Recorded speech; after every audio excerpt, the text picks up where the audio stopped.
claims in the region. Now, this confusing overlap of colours illustrates just how uncertain the situation in the South China Sea is. And these latest flare-ups come as Southeast Asian leaders get ready for a historic summit in Myanmar this weekend. John Blaxland is a senior fellow at the Strategic and Defense Studies Center of Australian National University. He joins us now via webcam from Canberra. Mr. Blaxland, thank you so much for joining us. Apart from this ongoing conflict with Vietnam, China also has a dispute with the Philippines in the South China Sea. In your view, how dangerous are these conflicts? There's no question, Rico, these are dangerous conflicts, but China has taken a very carefully measured and calibrated approach. It has a long-term plan to slowly but surely get what it wants without crossing a threshold that would trigger a violent reaction from a concerted, combined coalition of countries.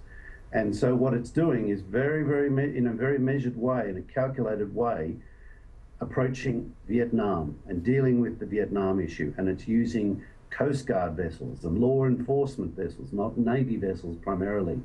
And they're using water cannons, and they're basically upping the ante to the point where they're looking to see a country like Vietnam or the Philippines in the situation they're facing to step over the red line, if you like, and for them to be the aggressors.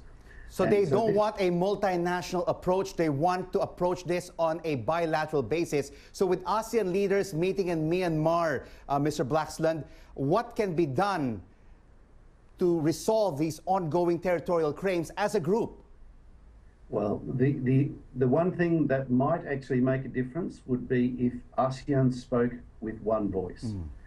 But that has not happened, and it is unlikely to happen, because China has been very effective at co-opting countries that are increasingly beholden to China financially. And that means that the centrality of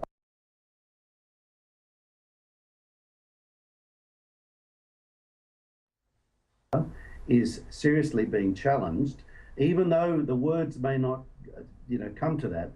The bottom line is in practice, ASEAN is being marginalized in the grand equations, and this is exactly what Vietnam and the Philippines will conclude if, following this meeting, there isn't a strong resolution of unity in ASEAN, and I'm not optimistic that there will be one. John Blaxland, Senior Fellow, Strategic and Defense Studies Center from Australian University, joining us from Canberra. Thank you, sir, for your insights. Now, just a day after